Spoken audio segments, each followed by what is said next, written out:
வணக்கம். என்னோட பேர் சைவதுரை. நான் ராமநாதபுரம் மாவட்டம் கமுதி தாலுகாவை சேர்ந்தவன்.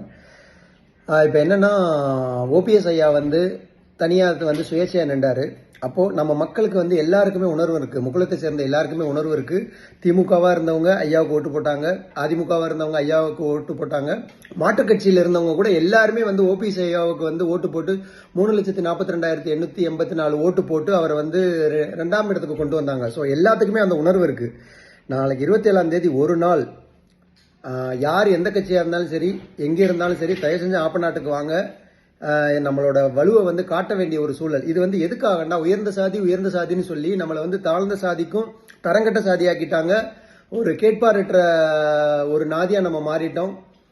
தாயில்லா பிள்ளை மாதிரி நமக்கு இருக்கு. நம்மளுக்காக குரல் கொடுக்க எந்த கட்சியும் இல்லை. எல்லாரும் அவங்கவுங்க சுய லாபத்துக்காக இருக்காங்க. அதுக்கு துணை போறதே நம்ம இனத்தை சேர்ந்தவங்க தான் துணை போறாங்க. இந்த சிறு கூட்டங்களை எல்லாம் எதிர்த்து நம்ம இது பண்ற இந்த போராட்டம் இந்த சிறு கூட்டங்களை எதிர்த்து இல்ல, அரசியலை எதிர்த்து. ஆப்பநாடு மறவர் சங்கத்துல தான் நம்ம எதிர்கால அரசியலை எழுதப்படணும் அப்படின்ற ஒரு இதை கொண்டு வரணுன்றதுக்காக மக்கள் எல்லாம் தன்னெழுச்சியா ஒண்ணு கூடுறாங்க. அதனால எந்தெந்த பகுதியில் இருக்கீங்களோ எல்லாரும் வாங்க. யாருக்கெல்லாம் ஒரு வண்டி உதவி பண்ண முடியுமா வண்டி உதவி பண்ணுங்க. எந்தெந்த வகையில வர்ற மக்களுக்கு உதவி பண்ண முடியுமோ உதவி பண்ணுங்க.